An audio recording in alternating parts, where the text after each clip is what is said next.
Salutations, folks, and this video lesson is nonverbal communication. I'm going to go ahead and preference this with the nonverbal communication is one of my favorite portions of this course. Like, it's one of my favorites. Anywho, let's go ahead and dive into it, shall we?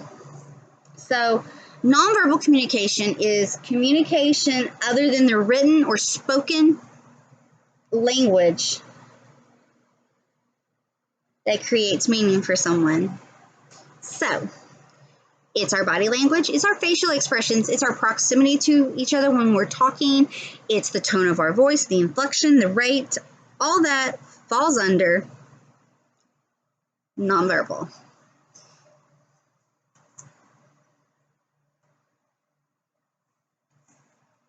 We're going to hit on, the book says there are 4 reasons why we study nonverbal, and it goes into first talking about how it communicates feelings and attitudes. So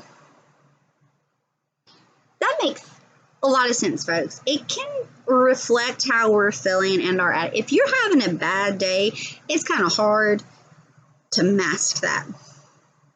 I speak a lot with my face, and I don't even realize that I'm doing it. Also, my tone of voice. Tone of voice is a big one. They reflect feelings. What? My funny explanation here is, sorry, I was trying to adjust my computer. The mother look.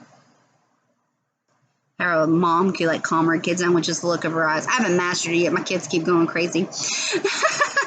But our nonverbal can communicate how we are feeling. You know, if you're sick and tired, it's going to be reflected in your body language and your facial expression. You're not going to be all perky and bubbly when you're exhausted. Or if you're super, super happy, that's going to be reflected too. It's going to be reflected in the inflection of your voice, the rate of your speech, just your eyes and your mouth, all that. Like, it's going to show happiness.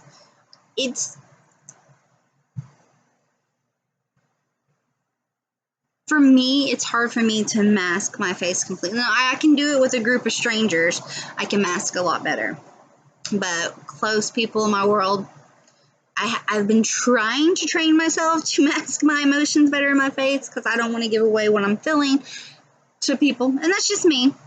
So that's the first one. And then the next one is nonverbal messages are more believable than verbal ones. Okay. Here,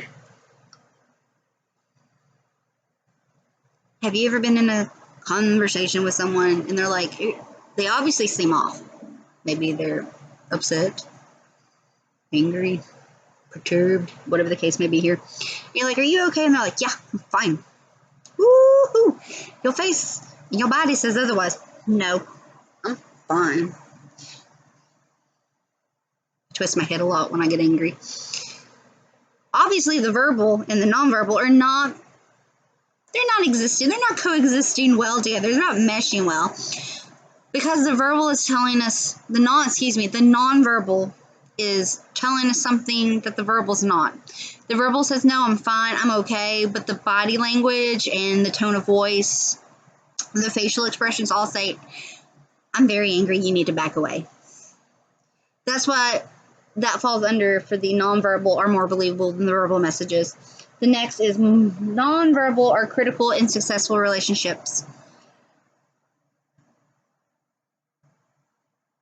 65% of the way we convey messages is through our nonverbal channels. So it goes on to say nonverbal cues are not only important in early stages of relationships, but also as we maintain, deepen, and sometimes terminate relationships. So if you think in a friendship or a romantic relationship, the evolution of your body language, the evolution of how you interact and you talk. You know, in the beginning stages, you're wanting to get to know. So you're, oh, that's really awesome. Like, you're really you're opening up your lines of communication. And as the relationship continues, you know, you can maintain like that tit for tat information, and your nonverbal goes with it. But, you know, think of when you've terminated a relationship, and this could be a friendship or a romantic relationship. Did how you talk Did how the two of you communicate change verbally and non-verbally? And when I say like non-verbally, maybe you're not as open and you start putting more distance physically between you and someone else, and you're more closed. Open. Hey, how's it going? You're touchy-feely. You're more apt for hugs, or a touch of the arm or something. You're more open. But as it gets closer to a termination or ending, you kind of put distance. Romance or friendship. Sadly, friendships end. You don't keep friends forever. Some friends forever. So you may physically, your responses become more,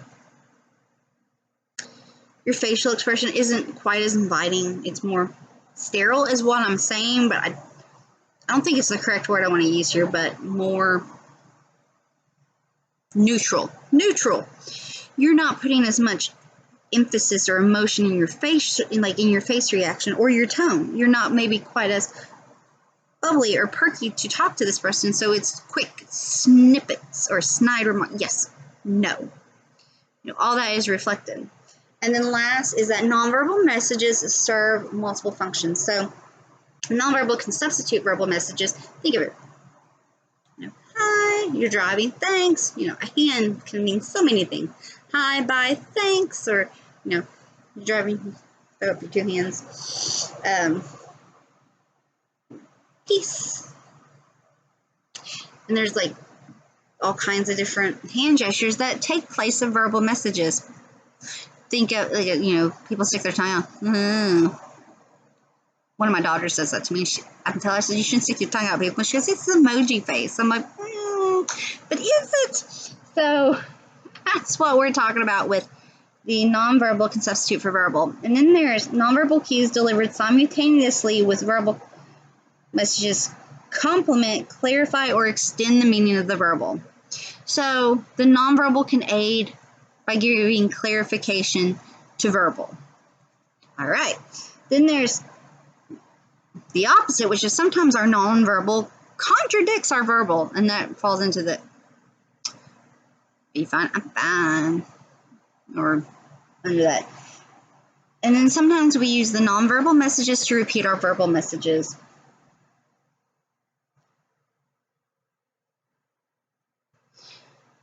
This is where you may say something to someone, oh, hey, I'll catch you at 2 this evening, and they don't hear you, so you're like,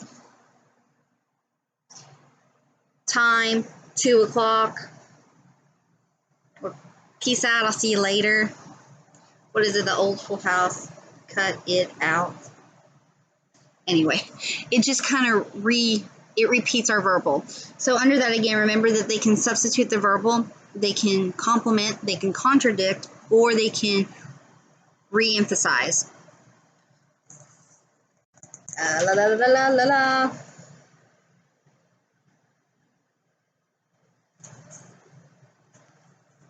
The next is about the nature of nonverbal communication, and I'm just going to go over the recap that the book has for us. That means nonverbal communication is culture bound, and that's pretty straightforward. Nonverbal behaviors vary widely across cultural and co-cultural groups. Interpret nonverbal cues within a cultural context. So, based on where we are from, where we were raised, how we were raised, the groups that we associate with, the area of the region that we live in, the country that we live in, nonverbal coincides there. That doesn't say there aren't some universal, but for the most part, nonverbal really attains this particular group that you're in. Certain gestures that are okay for you and your buddies may not be a-okay for everyone or every country or continent. Next, they talk about is nonverbal communication is rule governed. We develop rules or expectations for appropriate nonverbal behavior in ourselves and others. So it's just what we feel is appropriate is what they're talking about here. It's also ambiguous. Nonverbal behavior is difficult to interpret accurately because meanings for different actions vary from person to person. Again, that falls under what you and your buddies may use for a nonverbal message to one another may not be the same in a large setting, or if you travel, it won't be the same. It may not be the same. So that's what they're talking there with. It's ambiguous. It's also nonverbal communication. It's continuous. Unlike the start-stop nature of verbal communication, nonverbal messages flow from one situation to the next. So you can be chatting with someone in a hallway, and the proximity, the rate of your speech, your body language, all that just keeps going. From the, hey, how's it going? Oh my gosh, you lean in, maybe you're talking about something, or you're chit-chatting, or spilling the tea, whatever the case may be here. You're like, that's crazy, or oh my god, you would not believe this, or maybe you're like really money, really serious, and you're gritting your teeth and telling the conversation. You're like, listen here. And then as you realize it's like time to go, you're taking your time and you're like backing away, so you're creating distance. That's also part of our nonverbal, the proximity to one another. And you're like, hey man, I gotta go, peace out, bye, I'll talk to you later, call me, or text me, peace out, and then you walk. And then how you hold yourself as you walk away is also part of our nonverbal. So that's what it means when it's continuous. It's ever going. Just how we walk, how we move, how we stand, how we go forth. I do a lot of things with my hands, as you can see. Sometimes it goes with my communication, and sometimes it's just me placing. I fiddle with my hair a lot, and I'll mess with accessories. That's all part of my nonverbal. And a lot of this stuff is unconscious that I do. Well, right now it's conscious because I'm pointing it out. Then it's also talking about, it said nonverbal communication is non-linguistic. Nonverbal communication does not have regularities of vocabulary, grammar, or pattern that language has. That's pretty straightforward. I don't really feel the need to elaborate that on anymore. And then last part of the nature of nonverbal, the book in the recap section is nonverbal communication is multi-channeled. It cues register and senses a variety of sources simultaneously. So we can actually attend to only one nonverbal cue at a time.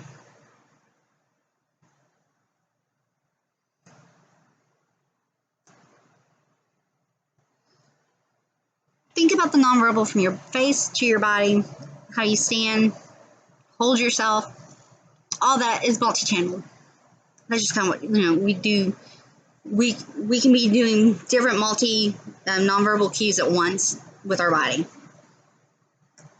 That's what we're talking. That's what, and that's the recap for the nature of nonverbal. The next is, it talks about codes of nonverbal. I'm trying to find the recap for it, because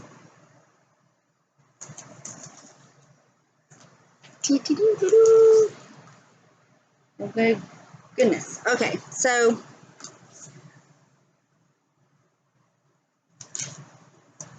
codes of nonverbal communication. There's 7 that fall under nonverbal communication codes. The first it talks about is appearance, and it influences our perceptions of credibility and attractiveness.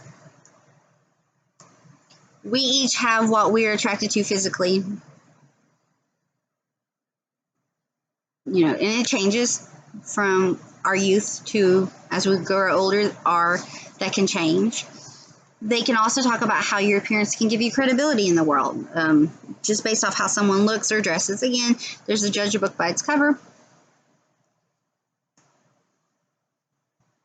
But that falls under codes of nonverbal communication. Think about it. When politicians are speaking and stuff, they're very, I don't want to say dressed to the nines, but they present themselves as put together.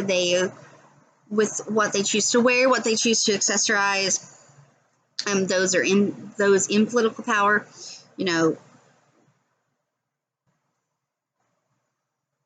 how they dress and how they appear to us. That it's how they're presenting themselves as someone in power, to be respected, to be listened to be heard, to feel confident about. The same goes, I'm sure you've heard spills from police officers or firemen at a school or an assembly or something, and they wear their uniforms. That's how they are, presenting themselves as someone that is credible. All that falls under appearance. Okay, so the next is body movement, gestures, and postures. I am a gesture. Communicate information, status, warmth, credibility, interest in others, attitudes, and liking. All this falls underneath of that.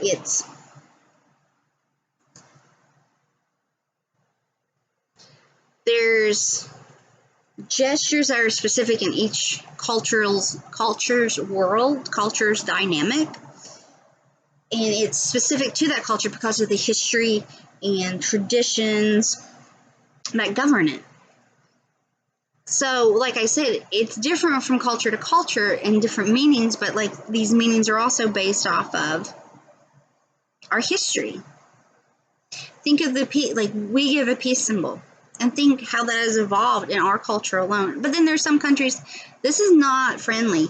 This is not nice. So if you're traveling, maybe figure out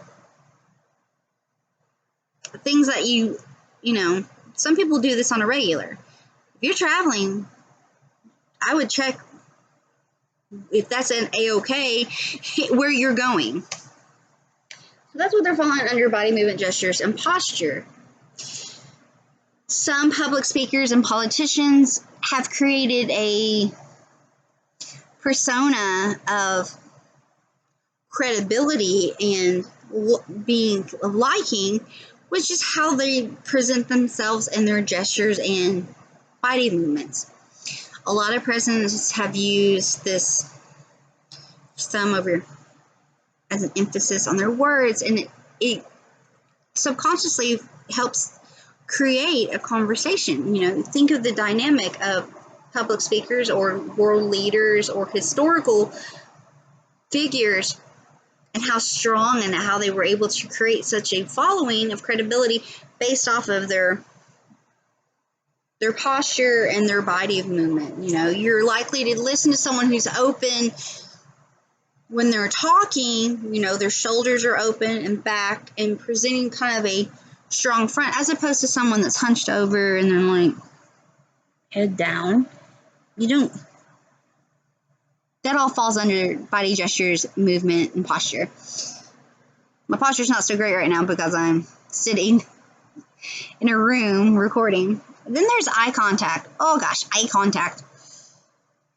Used to be like, oh, well, I can tell a liar because liars won't look at you in the eye. Well, that's not the case. We have learned in the last few decades, that's really not the case. Now, good eye contact works well in a public speaking forum. You make contact with numerous people in the forum, in the classroom, if you're giving a presentation, at your work. But there's some folks that they don't do eye contact. So they may focus on a wall or their notes, because that's just how our body is. Then they talk about facial expressions, and facial expressions can say a lot. Again, I say politicians a lot because they're in the forefront for seeing this and creating stoic or credibility or whatever the case may be. Or, perhaps there's a special, I can't even think of what the word it is, but, presidential address. The president's facial expression can really set the tone of the message. Is this a reaction to something that has happened? What are they coming? What is, what's the tone of the message? And you can see that a lot in their face, and you think of pictures, and, some presidents have been very stern, thin lip. No, not really a smile, not a frown, but just, or maybe they burrow their brow a lot, like they're always in a thinking position. But facial expressions can really say a lot with our nonverbal. Think when you're talking to your friend, if they're really excited and their eyes are like, oh my gosh, there's a smile and their eyes are lighting up and they're twinkling and they're like, oh my gosh. Or, if someone's really upset, you can see because they're Maybe they're pursing their lips and they're burrowing their frown, or they're just in growl mode. But that's also another code. And then there's touch. So touch can say a lot. Some people don't like to be touched. I want to say that this is what I'm talking about is not the set down code rule for life, because there are some people that do not like to be touched. It's nothing personal to anyone. It's just they don't like to be touched. And facial expressions and eye contact they're harder to read. They're just more of a blank slate. But touch, we develop so much through human touch, and that can also say a lot when it comes to nonverbal. Are you a really touchy person? Look at some people are huggers. Like, that's, I'm a hugger to folks I'm close with. Some people are the huggers. They go in for the cheek kiss. Some are like fist bumpers. Some are like, no, don't be, no touchy, no touchy, no touchy. So the nonverbal works a lot off of the body cues. If you're someone or if your friend is someone that's like usually a toucher, like they give you hugs, or like, they're like, hey, give you a pat or a pat on the back, or they're just a touchy person, and you're with them and there's no contact, something's up, because that's what they're nonverbal. Think of handshakes. People give handshakes. Well, you need to have a strong handshake. Well, some people don't have a strong hand. That's also a nonverbal cue. The next comes with is your voice. And your voice, this is when I keep saying your tone and your rate. So your rate is how quick or how slow that you speak. Your tone could be an elated, happy tone, or it could be a very angry, stern tone. Like, listen to me now. All that reflects your nonverbal. It can contradict, or it can aid your verbal message. But public speakers, think of famous public, historical speeches, and the tone of voice, the rate of which they spoke, the intonation, the, enunciation, all that falls under. If it was a situation that it was in dire need, I'm sure it was like a quicker pace. Or some people created that depth to get the voice. And also, sometimes the voice contradicts. The book gives the example of Mike Tyson. You see this big, the strong man, this fighter, but then his voice is he has a higher pitched voice. It doesn't quite match. I have a higher pitched voice. And sometimes people don't expect that when they first hear me speak. Or if you hear me speak on the phone, what you hear on the phone or recording maybe doesn't match what you see in person. So all that falls under the nonverbal as well. And then the last portion that it talks about is physical environment, space, and territory.